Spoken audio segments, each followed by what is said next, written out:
Good afternoon. Welcome to the Midday Mull for Tuesday, the 12th of July. With Robert Murray McShane, there are two chapters that we read in each of the sessions, and today we read Jeremiah 8 and Matthew 22, and I was struck by a link in them. In Matthew 22, Jesus tells the parable of the wedding banquet. A king has a wedding banquet, the invited guests don't want to come, so he sends his servants out to collect the strays and the waifs, in essence. And the king says, go out and bring these people in. So go to the street corners and invite to the banquet anyone you find. So the servants went out into the streets and gathered all the people they could find, the bad as well as the good.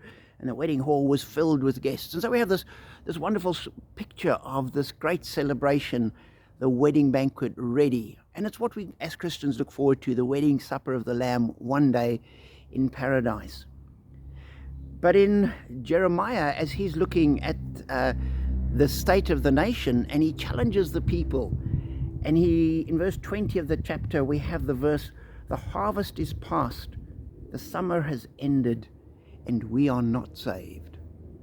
And for Jeremiah, he saw God's promise, and yet it didn't change. The situation just slowly got worse and worse and worse, and the Babylonians attacked, and he experienced what it was like to have the country fall to the Babylonians, and he saw people going into exile, and eventually he was part of the group that ran away to Egypt, dragged off by the people that had been left behind. And so for Jeremiah, he had this vision of what God could do, but for him it didn't happen. The summer harvest is past, the summer is ended, and we are not saved. And as Christians, we're called to be patient. In Revelation, it talks about patient endurance. That's what we're called to. We have the promise. The fact that it hasn't happened now doesn't mean it's not going to happen. We just have to keep trusting that God will do what he's promised in his own time. And what we are called to do is to be faithful, to continue walking with him, to stand with him, and to be patient and wait for his timing.